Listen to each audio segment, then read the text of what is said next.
Welcome back to this latest episode of Japan's Top Business Interviews. I'm your host, Dr. Greg Story, President, Dale Carnegie Tokyo Training. My special guest today is Tomo Kamiya, who is the President Japan of PTC. Kamiya-san, thank you. Yes, nice meeting you. Tell people about PTC. They may not understand what it stands for. What does the PTC stand for, and what is the business? What do you do? It's parametric, right? So Parametric Technology Company Corporation is the name. We were established. What does that mean? So if you think about designing, for example, a ship, a massive ship, right? Like, I don't know, 200 meters long, right? You just don't design it through a piece of paper anymore. You know, so you design it through a application called CAD, CAD, computer aided. So, and what you do is you try to frame the size of a 200-meter ship into a 15-inch display. Right, and you model it, right? Then you send that data into manufacturing. So it's all about assuming a large obstacle. It can be large or small into a desktop that you work on. It's real about parametrics. So it's about how you define the size of something into a size of a 3D CAD application. You simulate. And you design everything in your laptop or your desktop. So that's where the philosophy comes. I guess a simple way of thinking about it is if you think about, you ever see a globe of the Earth? Yes. And the countries have certain proportions. A lot of those proportions are totally incorrect. And the actual physical size of the country is much bigger than what's being shown on a map. But the map has to be round. Exactly. And they have to configure it into a round shape with a top and a bottom. And somehow they've come up with an idea of how to do that, which actually doesn't represent reality. But in your case, you're taking a massive object and bringing it down in reality to a certain frame that people can design with. Yes, and it can be a small object. Could be. It could be a tiny, like a semicon object, right? Yeah. But you want to be able to edit it or design it into your size, right? That you're comfortable with. Which is quite complex. It's extremely complex. So are these IT engineers who do this? Are these I don't know, ship designers? Are these cartographers? Who are these people who can do this? Usually it's the engineers, the product engineers that typically does it. Of course, there's always a design concept in a product. But right now, there's so many elements. Like, for example, our products are used to design many of the automotive engines, for example. You know, engine has like nuts and bolts. You know, it has to be pressure tested. It has to be warm. You know, how it cools down, right? But also, there's a lot of sustainable elements now. Like how much carbon dioxide does it produce? Is it using the lightest environmental safety metal, for example, right? So all these has to be in the product design cycle, and it's extremely hard if you want to do a mock-up and you test it on a physical object, right? It's very costly. It's very expensive. So they try to do many of that work in your desktop, for example, right? And that's where our application comes into play. So it's really about people that are actually designing a product, and also making sure that data is realistic enough and tested. You can actually test many of the components in your laptop today. You don't have to physically test anymore. You can do many of the testing simulation in your lab. That's amazing. Then it's almost pretty much done. Of course, it's not pretty much done, but in many cases, maybe 80 or 90% is done. So if you've got some sort of weakness or failure, the simulation will pick that up early before you have to actually construct anything. Oh, yeah. So by the time you get to manufacturing, your risk level is very, very low on having a problem. Correct. Like, for example, toilets, how the water flushes. It's all based on simulation. And it's extremely hard to do it through mock-ups, because you have to make various variation of millimeter differences, how the water will actually flow through. It's all done by computer simulation. So that's also integrated into our applications that the users can actually simulate. Yeah, it's interesting. A friend of mine used to work in the pharma business. He was actually not a pharma guy. He was more of a biologist, IT combination guy. And he was telling me that forget about test tubes and beakers anymore. These guys are doing all these simulations for products through a computer and massive data and trialing so many combinations and variations to find out what's going to work before you even bother getting the physical. So it's, I guess the whole world has moved that direction. But let's go back a little bit and talk about you. Talk about you. Give us a bit of people may not know your background, so just take us through where did your career start and how did you get to become the president of PTC Japan? So I started off doing sales at a Germany company called Bosch. I was selling so-called accessory parts, like batteries and wiper blades, and in Japan there's all these automotive retailers, aftermarket, right? Yeah. So that was kind of like our main market.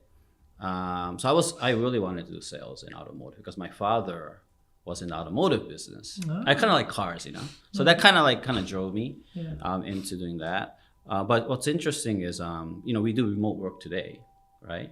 But Bosch was one of the first companies that actually had 100% remote work style.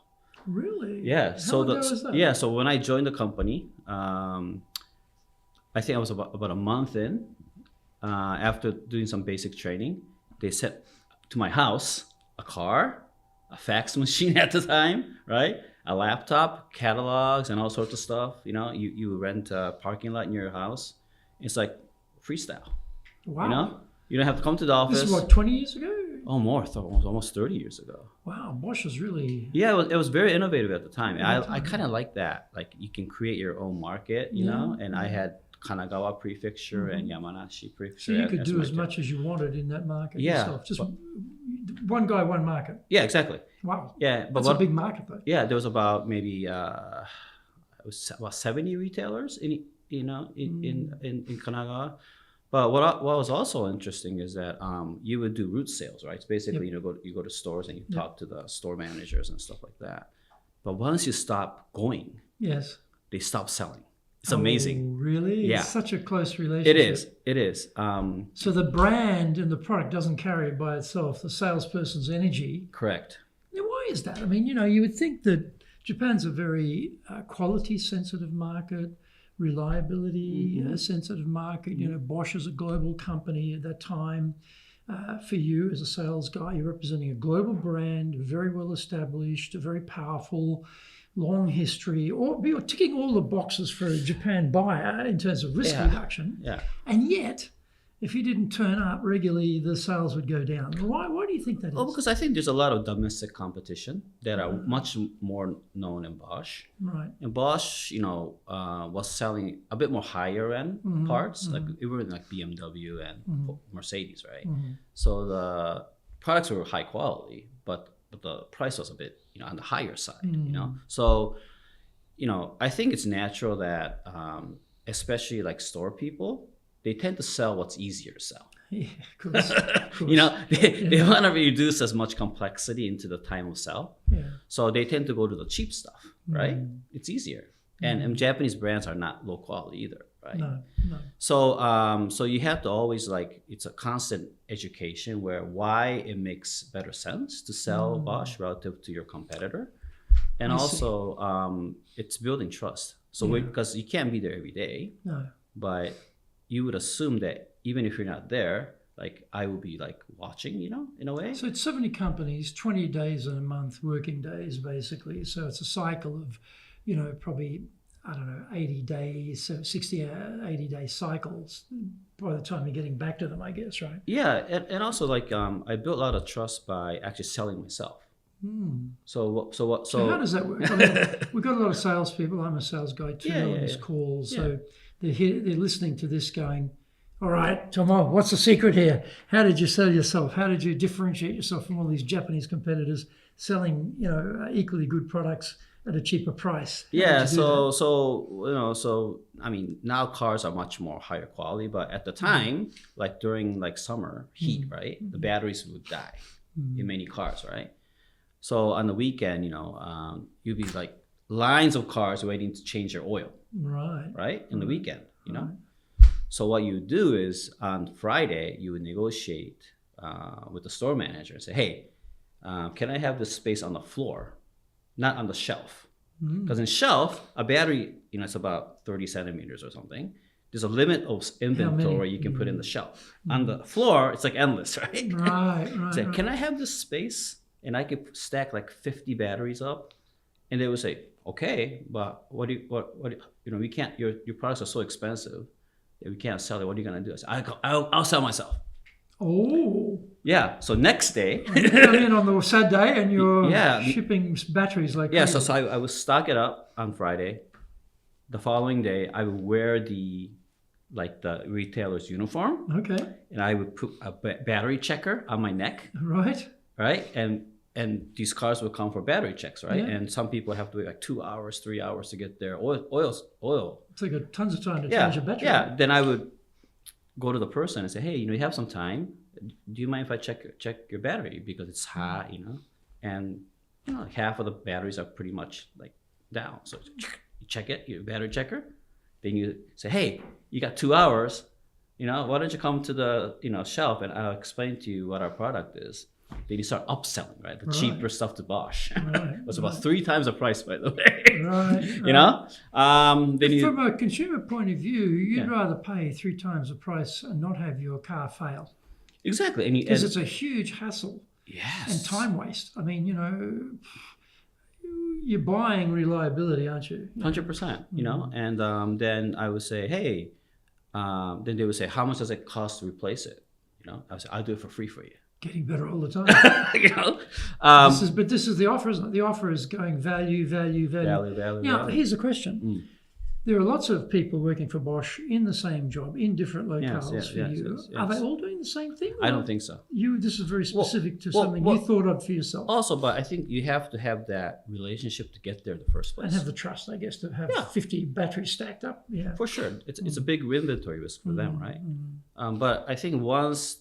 well, there's an inventory risk, because presumably they're not buying the 50 batteries. They're letting you stack 50 batteries on their floor. No, I'm buying. I'm making them buy. Oh, they buy the whole 50? For sure. Oh, wonderful. Wonderful. Wonderful. For sure. And then you It's not consignment, it's you buy them. Oh, okay. Well, that's good. At the time, right? I don't know now, but okay. At the time. So you're moving it for them. Yeah. So again, the risk for them of having they might buy 50, but they sell 50. Yeah, correct. So it's brilliant. Yeah. But once I had like a couple of success in some stores, I was like every weekend, like literally, I didn't have a weekend. I was like 7 days a week, because you sell. I see by your ring you're still married. I wasn't married at the time. Oh, you weren't? Okay, the secret comes out. Hi, honey, I'm going to work. No, but then the word spreads out. It's like, oh, this guy, you can move batteries like a crazy guy. If this guy can sell, like 3 times the average selling price in my store, I think we can as well.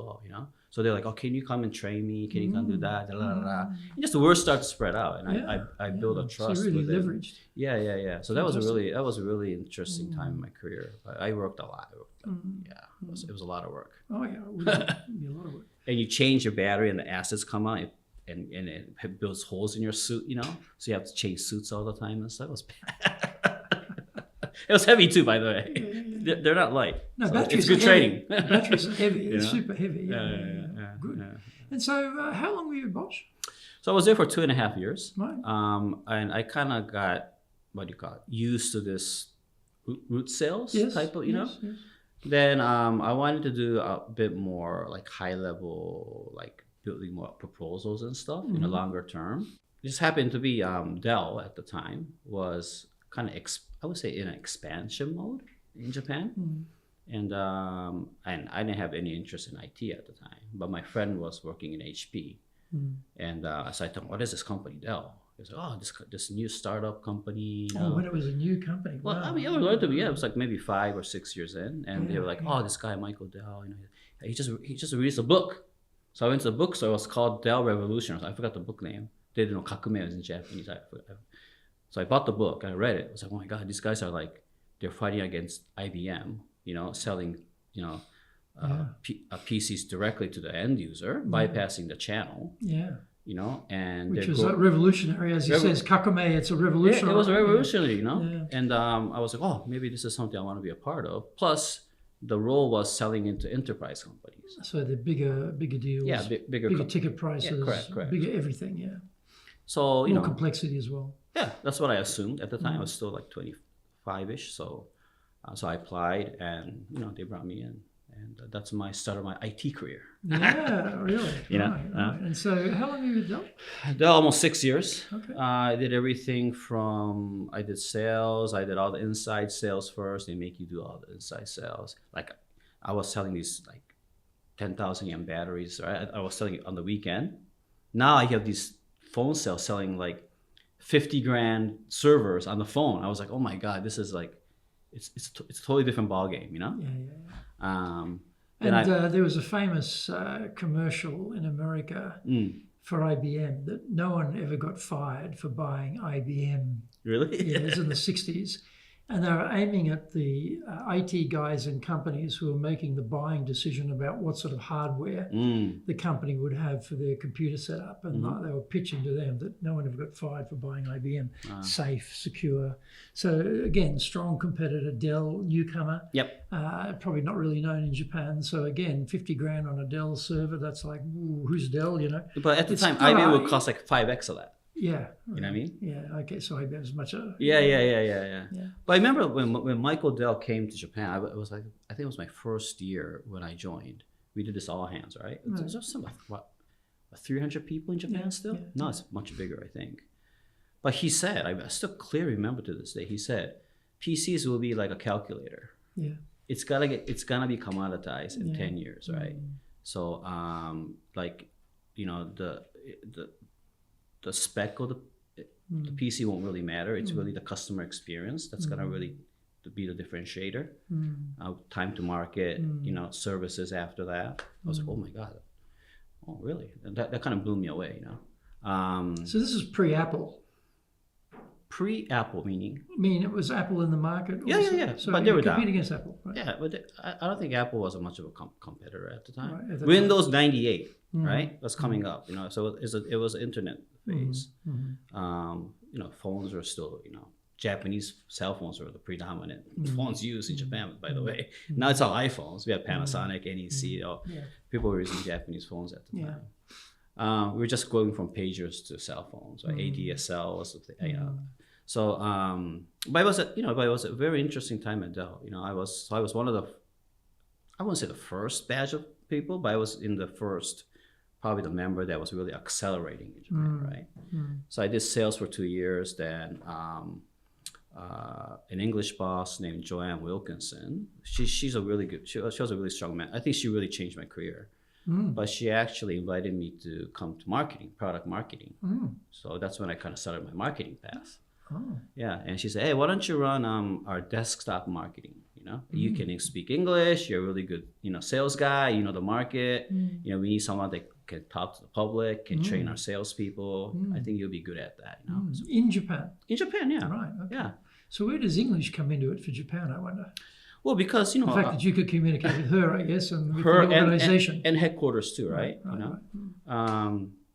So she brought me in, but it gave me opportunity to look at other customers beyond your territory, like the whole commercial footprint for Dell at the time, and also it really raised my credibility in the office as well, because I'm like the leader for this desktop, which was like 30% of the business. How many people in your organization for you reporting to you at that time? At the time, first was, I think there was about 6. So we had product managers, we had brand managers, we had pricing person. We also called supply demand, because Dell's strength at the time was all BTO, build to order, right? And forecasting the right amount of inventory was very critical, because at the time, the semicon was moving so quickly. Like you could buy like a 2.2 gigahertz CPU. Then a year later, it would be old. Right. Yes. Every year Intel and AMD, all these companies were coming up with the new chips, and memory was going from like 128 to 256. It was a rapid time of semicon was growing. If you carry old inventory, you lose competitiveness, right? Yeah. And no one wants to buy it. Yeah, but I think that's where Dell's strength was. Because IBM and these traditional, like NEC and traditional companies, they were based on inventory channel model. So they had all these old, engine-based PCs sitting in the inventory in the channel, whereas Dell did not carry any inventory. So we were selling the latest and the greatest thing at point in time, and that was a key differentiator. That really took off. And that's a big differentiator, isn't it? Huge differentiator. Latest and the greatest only. Yeah. And ultimately, how long at Dell? 6 years. After I did that, they actually made me run Korea marketing. What sort of marketing? Korea. Oh, in Korea? Yes. Oh. So Dell, Japan. Actually, you moved to Korea? No, or? I was sitting here, but I had a team of marketers in Korea as well as people in Japan that was supporting. We call this Northeast Asia. And Korea was suffering at the time, so they wanted some expertise. I was helping that out. Did that for. So how does a Japanese guy who knows probably zero about the Korean market help the Koreans? Well, again, Dell was a disruptor. So regardless of the market, Dell was its own, had its own business model. And of course, there's nuances and customs and how you take the product to the market. But the fundamental approach was very similar in any market. Because so it was always a disruptor. It would work in Japan, it would work in Korea. Absolutely. If you took the right approach. Yeah, competitors are different. Right. I think Korea is a bit more channel heavy in a sense. But the way Dell wanted to take the business model was very similar to what we did in Japan. Right. So it really worked out well, actually. Right. So I did that, helped them out for about a year and a half simultaneously. Did both stuff. And my last gig at Dell was I ran the whole server department. Which one? Servers. Servers. The PowerEdge servers. I guess server was also the cost differentiator between like Dell at the time and IBM and NEC, and these was even more extreme than PCs. And Dell was started getting to enterprise business more into the server side. So I got a call from the president at the time and said, "Why don't you help us run PowerEdge?" And key milestone was that one of my career highlights at the time was that we became #1 in Japan in terms of market share. Well, so we actually beat NEC. Wow. So that was a huge. Yeah, we put all these ads on Nikkei and everything, and it was a really exciting time. Yeah. And then what happens after Dell? Yeah, so after Dell, I helped run a bit of a consulting team on Japan Telecom, which is SoftBank today.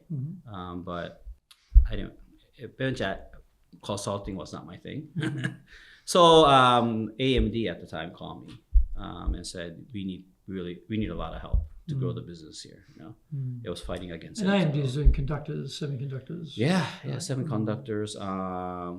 First it was CPUs, and then it went to GPUs at the time, like NVIDIA.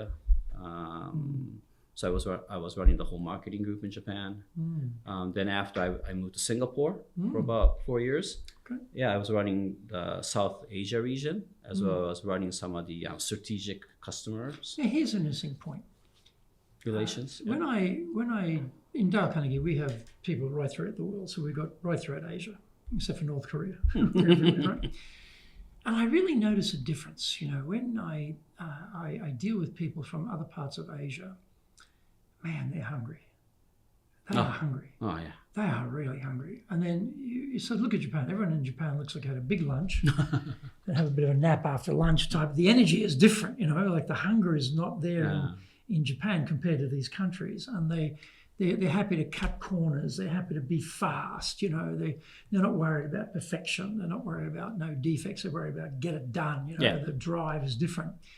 And I just wonder, how is that going from Japan, which is high trust, high reliability, no defect culture, to then running a region where that doesn't really function as much as important. Still, trust is important, but it's a different take. Were you able to bring something from the Japan perspective to help them, or did they change you to make you more flexible and break a few rules and take a few shortcuts that you normally in Japan you'd never even think about doing? Well, I think if you have both worlds, it's perfect. Because I think sometimes, you're working in like an emerging market. Sometimes quality is after, and they tend to skip some processes where like a year down the road, you find out like, oh my God, some terrible things are happening because you're not following the right process, right? On the other hand, in Japan, you follow too much process. It tends to slow things, So that middle ground is really important. But what I did really realize when I moved to Singapore is that Japan is very isolated, meaning that of course as a country it's safe, has its own market, it's not gonna die, as a market it's not growing as much. But it's a good place to live, And I think some of probably the younger generation of people kind of got used to that in terms of your hungriness. Because I mean, literally, like certainly in the 50s and 60s, 70s, 80s, right up to the 90s, Japan was hungry as hell, going like gangbusters, and then sort of bubble pops, and then we sort of go into 30 years of stagnation, and I guess maybe that's sort of taken some of the wind out of people's sails, and maybe their belief in the future is not there as much. I don't know what it is, but anyway, I just I'm going to Bangkok in January for our APAC convention. And I know what it's going to be like. There's going to be a whole bunch of thrusting, powerful people there, pushing, and then come back to Japan. It's very calm, extremely calm. It's such a contrast for me. So. Well, that's one of the reasons I actually joined this company is because, to your point, the 50s, 60s, 70s era was all about manufacturing, and I think that's where Japan excelled, right? Then somewhere along the way, we came to, domestic centric in a way, thinking that the products that work here will just automatically sell. It worked to a certain point. But I think as the internet, now social networking has evolved, it's becoming more customer experience level, not product led level, right? If you want to be successful as a leader, do the Leadership Training for Managers course. All companies need people who can both manage and lead. Leading people screams out for real skills in communication, dealing with all different types of people, being excellent at innovation, planning, delegation, handling mistakes, doing performance reviews really well, and inspiring and motivating the team. Do the Leadership Training for Managers course now in either Japanese or English. Leading is easy. Getting people to follow is the hard part. That is a great quote from Yogi Berra. Surprisingly, despite the complexities of leading here in Japan, everyone has to work it out by themselves. Foreign leaders want practical, applicable, expert advice. This is now available for the first time in history. Grab your copy of Japan Leadership Mastery on Amazon today and avoid the mystery, trial and error, especially the errors. And I think that's where some of the manufacturers have kind of lost the edge in terms of where you probably see it in it. But I think a lot of these digital tools and AI can really change that. So that's what really excites me. But on the other hand, you can't buy quality. So I know a lot of peers and friends outside of Japan that own companies that suffer on quality because they can't. So there's always a there's a playoff there. Yeah. So how long with the AMD? I was there for 6 years. Okay. Yeah. 6 seems to be the magic number here, more or less. Yeah, the bell rings somewhere. Right? But I think to me, you have to stay in a company for 5 years, to really learn, and also I think, to me, I was told, the first 3 years is based on what you kind of inherit. The 4th year and the 5th year is really what you've earned to do, right? Is your results, So, but too long, your organization starts to get stale as well, right? So I think 5-6 years in a leadership position is a pretty good number. So after AMD? So after AMD, I took on a job at a company called D&M Holdings. So I don't know if you're aware of high-end audio, like Denon, Marantz. Yes. Yeah, it's a holding company that owns several of these high-end brands. So I was running the Asia Pacific. Was this a company that got bought out by private equity? It was part of Bain. It was actually a part of Bain Capital, actually. Right, because originally it was all Japanese and they got I think it's still part of Bain. Is it? Okay. If I remember correctly. Yeah. But I'm saying those brands were bought by Bain, as I recall, right? Yes, so they were Japanese companies who got taken over by Bain and private capital came in. Correct. That's my memory. Yes, right? that's correct. But also we owned high-end brands like Macintosh. It's very expensive, and also like Boston Acoustics was an American audio company. So it wasn't just Japanese brands, but anyhow. So then I ran the Asia Pacific business plus Middle East and India. Wow, that's a big remit. It was a really big. That's a big remit. It was a big market. Okay. So I had offices in Seoul, Dubai. I think it was Mumbai, Then we have one in Singapore, Sydney, teams member all over the place. You're traveling? Traveling, building the culture there as well. Very different to, so again, I went from automotive to hardware PC, then to semicon, right? Now back to audio, consumer electronics, which is a totally different, business model that we're working with. But it was very interesting though. Yeah. And how many years were you there? How many years? There for 2 years. So the reason is because we started to sell some of the brands. Oh, okay. And also, actually, what's interesting was in Japan, and now it's different, but at the time, CD was a thing. Listening to me, of course, there was. I've got tons of them at home. Yeah, me too. I don't play them anymore. Yeah. But still, at the time, like if you think, but especially if you think about high-end audio, CD was they call super CDs. Was the main thing, But once I stepped out of Japan, it was all streaming services.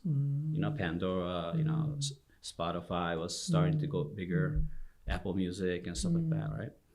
Then I realized, oh my God, then music started to become more personal. So it was more headphones or Bluetooth, devices or, these network speakers, right? Like Sonos. I don't know if you're American, but Sonos or Bose, So there was this big conversion from these traditional Denon Marantz type of high-end audio companies or Pioneer or Yamaha to these new growing, Bluetooth or Wi-Fi based network. There's a huge paradigm shift, and that's when I learned about subscription. Right. I said, oh my God, these guys, they're not actually buying the label or the music, they're buying subscription. They can listen to any music they want. I was like, oh my God, this is amazing. This is revolutionary too. Yeah, for music. Of course there was copyright issues at the time and, stuff like that. But I was like, oh my God, this is the future, Then it just happened to be Adobe was actually moving from their software business from so-called perpetual to subscription as well. I think that's when we met, when you were at Adobe. Correct. And they wanted someone totally outside of the industry because there was no company that did that at the time. Just had an opportunity to move to Adobe. So that was back in 2014, long time ago. How long were you at Adobe? Almost 9 years. Almost 10 years actually. So I led their digital media business, which is like Photoshop and Illustrator, and also Acrobat. But it was all, the business model was moving from box software, inventory software to subscription based.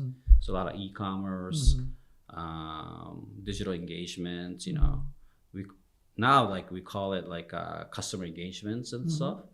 But at the time it wasn't a word yet, like retention wasn't a word, also like if you look at financial in a lot of IT companies, we call it ARR, annual recurring revenue. So recurring, right?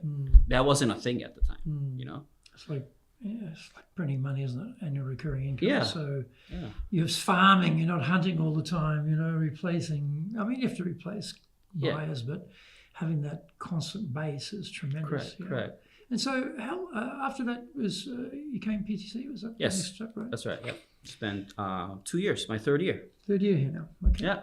So you've had an amazing career, Kamiya-san. You think about, across all of those companies, all those experiences you've had, thinking about Japan, what would you think about? What has worked for you? Because you've changed not only companies.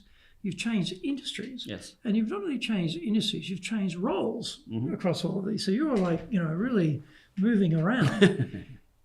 What have you found has worked well to engage your team who report to you to follow you? Because often in your case, you're coming not only from outside, you're coming from an outside industry, and then maybe even a different role. And so what have you found work well to get people to follow you as the leader? Well, I think curiosity is very important. So that's for you, but what about to get them to follow you? But I think when you're curious about something, you listen. Okay. Right. Okay. I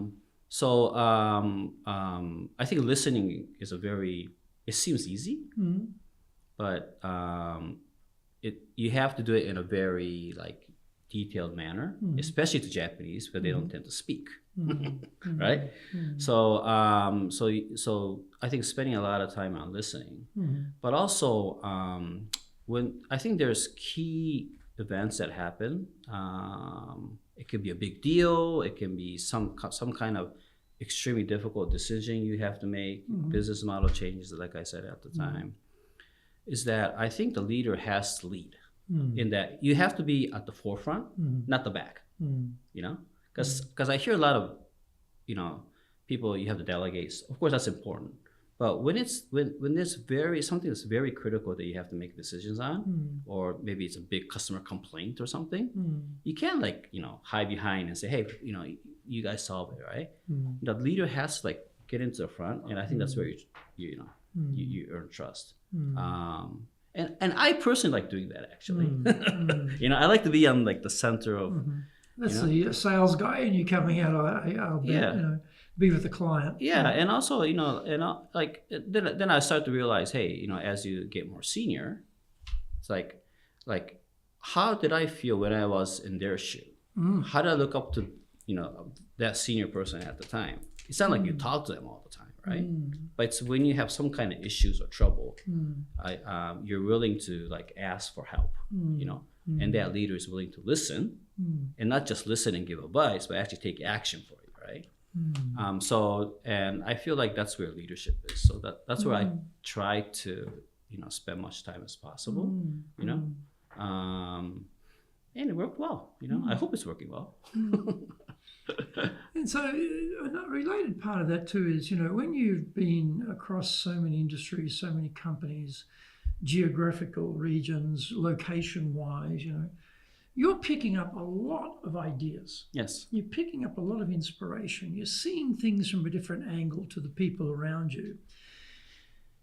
And it's always a struggle I have within myself too. I am an ideas guy.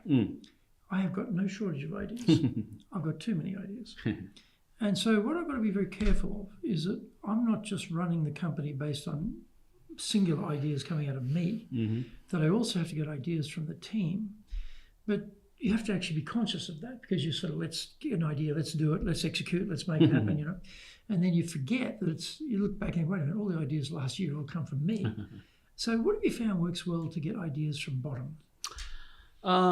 That's a really good question. But I think maybe this doesn't directly answer your question, but I think that in nowadays it has to be data driven.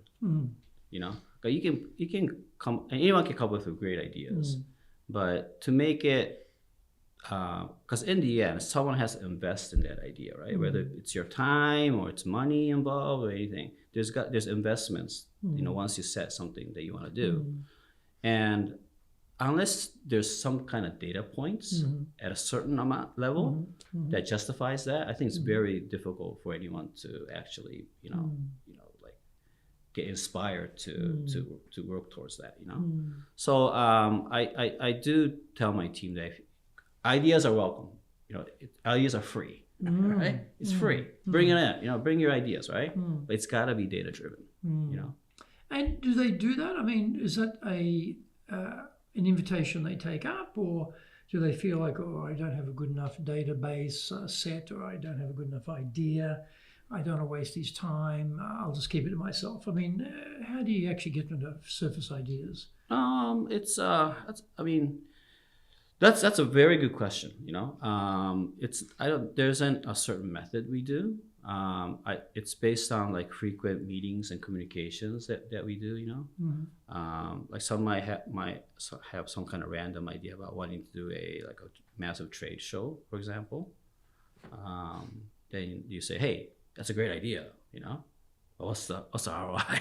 You know, what's the cost involved, right?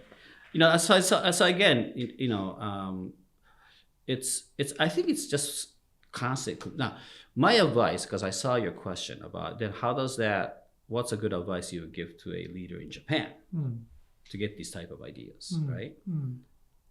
In my experience, it's very hard to get it in the office. Okay. Why is that? It's not because it's not a fear. I think it's more like they're shy a little bit of saying something that's different, you know. But once it's like offline, you go for lunch, you go for drinks or something, and you start to probe stuff, you know, and they're like, oh, you get these really great ideas.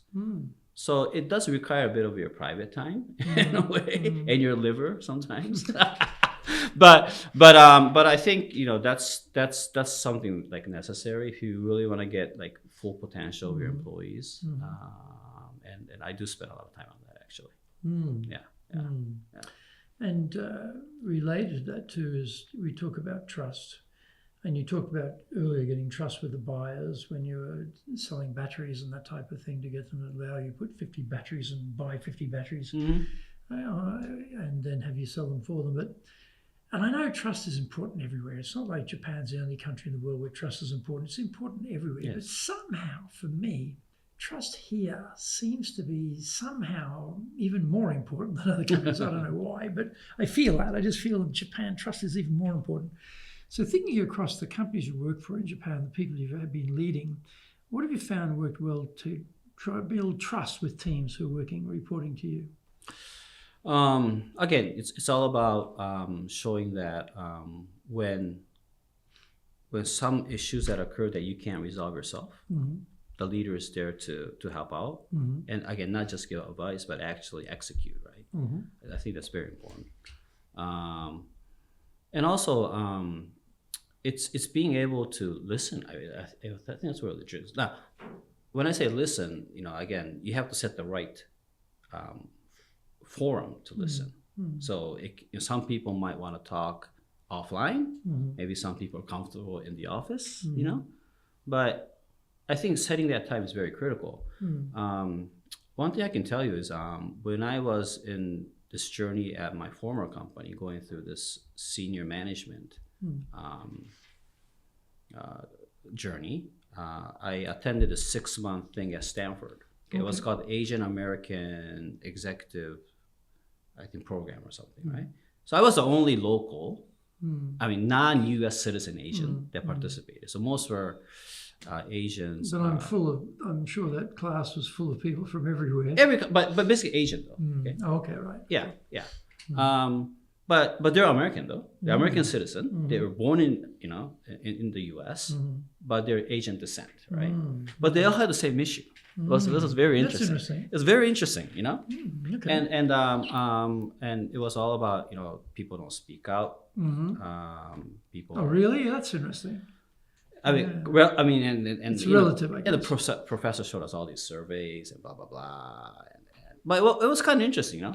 And I think, you know, and of course, you know, you can't put all Asian countries into one bucket. But I think if you look at the cultural extreme, I think Japan and the West is like the most extreme, one of the most extremes, right, in terms of culture, you know. So you just have to be a bit, you know.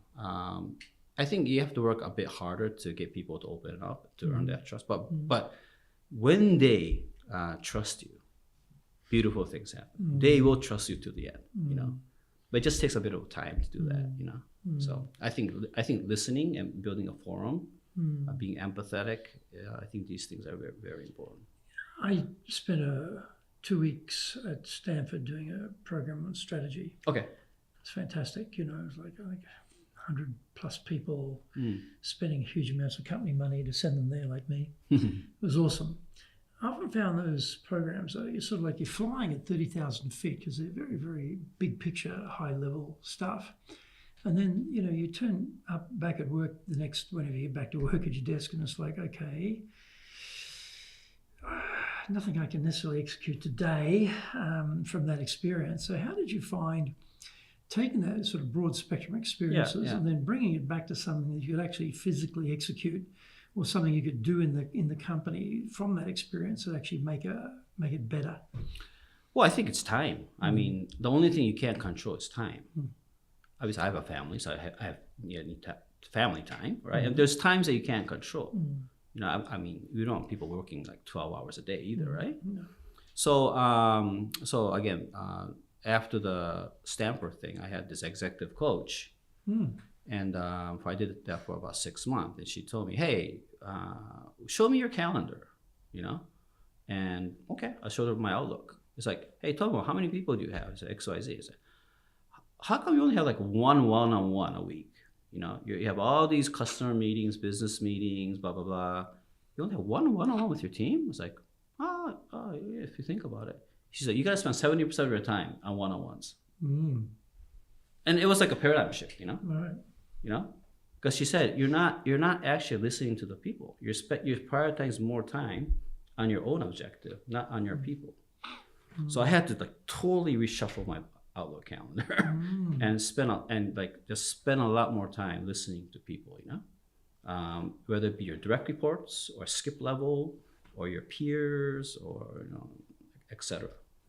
And I think it's really about managing your time, you know, and being creative about that is important because there's so much time you have, you know. So that's always that makes sense. I mean, in the modern age, you've got nobody doing your typing for you. You do your own typing. Yes. Right. With technology today, you do a lot of organizing for yourself too. You know, people aren't running and organizing stuff for you, doing it yourself. So I think technology has helped us become more independent and self-reliant, which is good.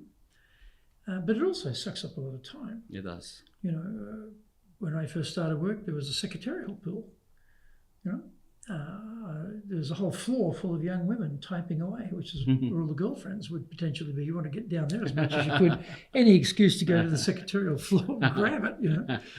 Well, the young women are located there. But today, there's no secretarial pool. They're all gone. So in terms of, you know, time, as you say, is all you've got. And you were putting that time into meetings as a group exercise, which is very efficient, right? But she's saying, no, you need to switch that and have all of your direct reports meeting with you more often, more involvement. And yes, it's a revolution to switch your scheduling like that. That's one thing. But how about the outcome? What did you find was different from what you're doing before to when you made that change? What was the outcome of that? Well, I mean, what was the ROI on that? Oh my God, it's drastic. It's first of all, like you understand the business more. First of all, and to your point, you build trust with your team far greater than ever. It gives them a forum that you know, they don't have to work with my secretary admin to schedule a one-on-one all the time just to talk to me about a certain subject. They know there's already time, right, set. So it's easier for them to schedule their own schedules around that, right? For example, right? So it becomes much more productive as well. And then what happens is a lot of the management cadence starts to, you know, circle around that one-on-one, right? Because they want answers or they want some requests that they can bring at that one-on-one, you know? So all the things becomes much more productive once it's set instead of being like random. So in terms of ROI, you know, I don't know. I mean, a lot of business I've done, it's been quite successful. So I think it's working. And also I think once she taught me that, I feel like the level of delegation has actually got more up than down. And also the speed of approving things or making decisions was much faster because I know what's going on. I don't have to ask for someone for like a 2-hour review, you know, because I know what's already going on a weekly basis, you know, so I can just approve in like 10 minutes. So if that makes sense. More time over here on one-on-ones, you're actually gaining time over here through the efficiencies of it all. Yes. Makes a lot of sense. Yes. Yeah. And what about culture? Because you have, you know, headquarter culture, global, and then we have Japan culture, and then we have Tomo culture. You run things around here in every other company you've led the way you want to run it, you know, what you like, naturally.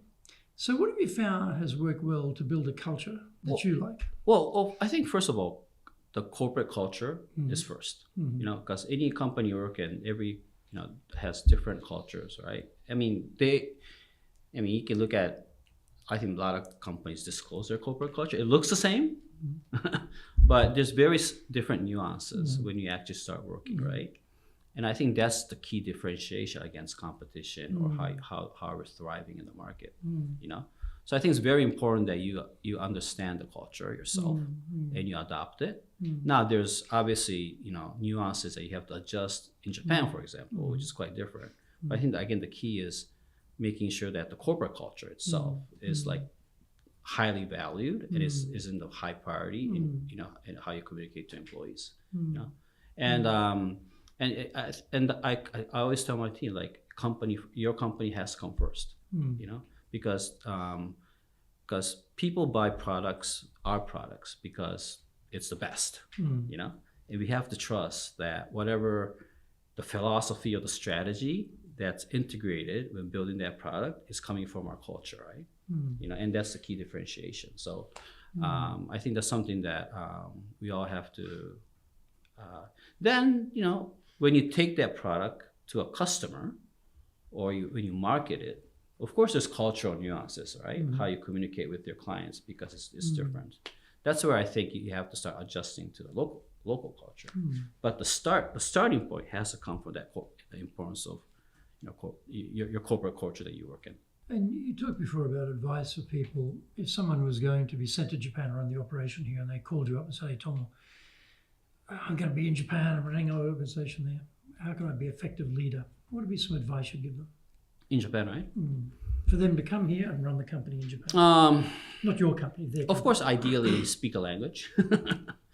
I know that's Zero not easy. chance of that unless they look But you could, I'm just saying ideally. They could learn Japanese while they're here. Yeah. It's going to take them years though. But even I've seen so many cases, like even if you say konnichiwa or something, people are like, oh, laugh, right? That really shrinks the gap. So speaking some language, I think it closes your gap with your team for sure. So I think it's better if you could. But again, listen to the team, spend time. Like I said, first, it takes a while to get trust within your organization here. It's just because people are just reserved. It's just the way we work, So first I would. Then another side, I know there's a balance of work-life balance and etc. But my advice is, like, at least the first year you're here, commit to it. You have to sacrifice. Again, we can't fight against time, but I think you have to sacrifice a bit in the first year. Spend as much time as your team. Work out your calendar. Like, so when you say sacrifice, were they sacrificing personal time? What are you doing? It could be. It could be, like I said, off time, offline. Going out for a quick beer. I'm not saying you have to go out to we used to drink to like 1 a.m. all the time in Japan, but not anymore. That stopped.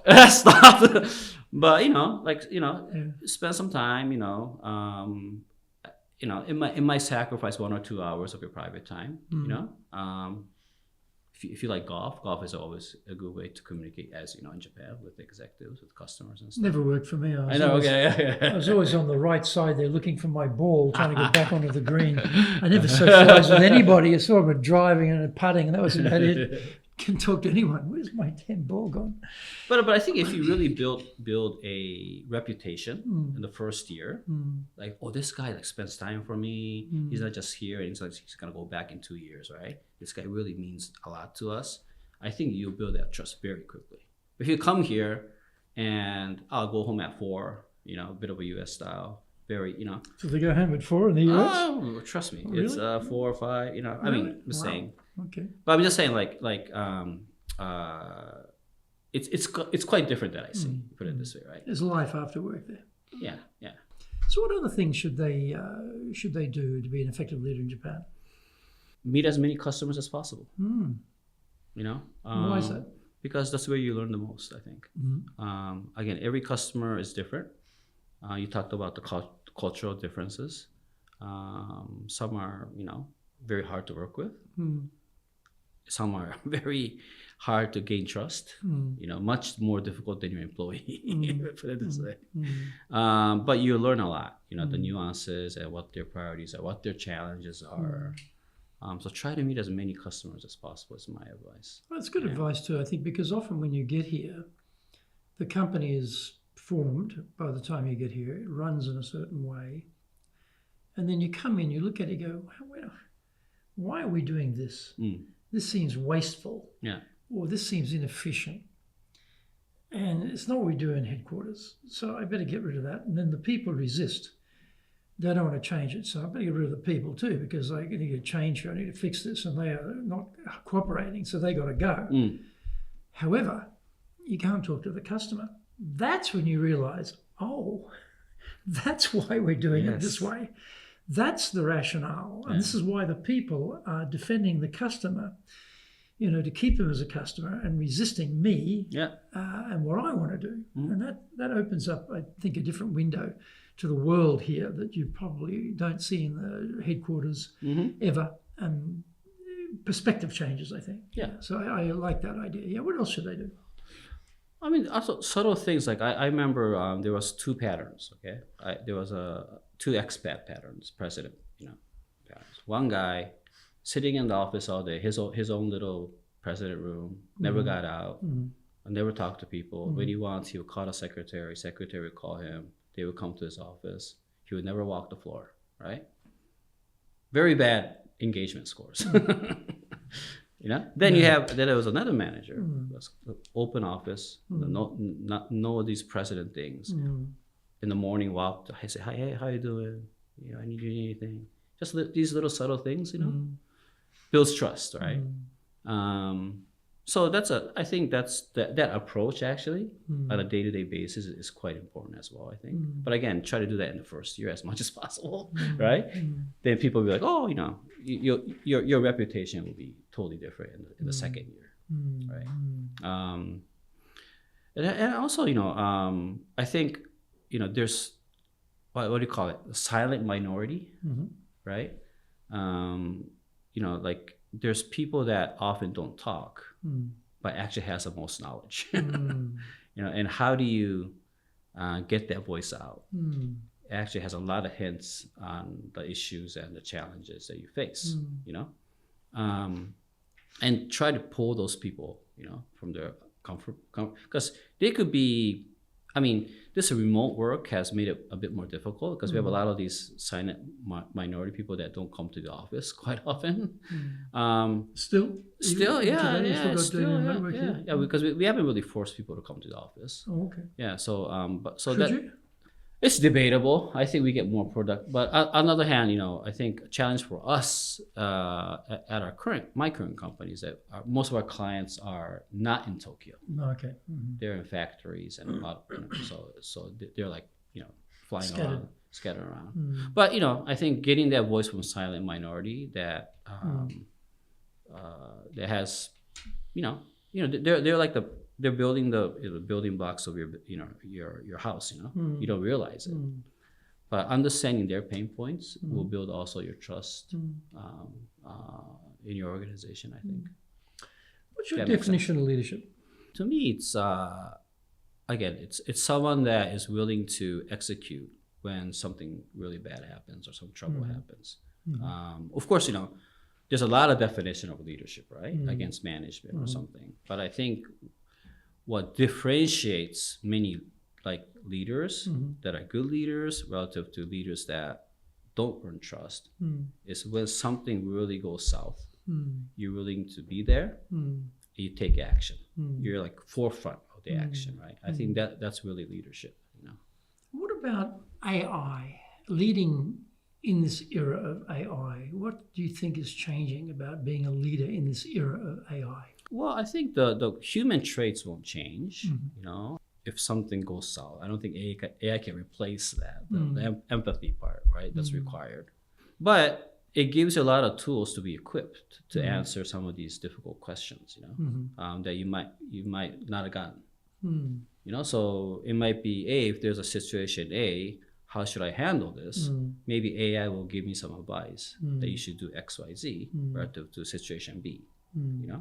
So I think that in a way is a tool that it's a co-pilot. It's like they call it co-pilot, right? So I think that should really help some of the way you resolve a problem. But I don't think it's gonna solve the way that you actually interact and execute what you need to do when something really goes south. But it's a tool for sure. It's a tool for sure. Tomo, thank you. Appreciate it. Thank you. It's fantastic. Please join us again for our next episode of Japan's top business interviews.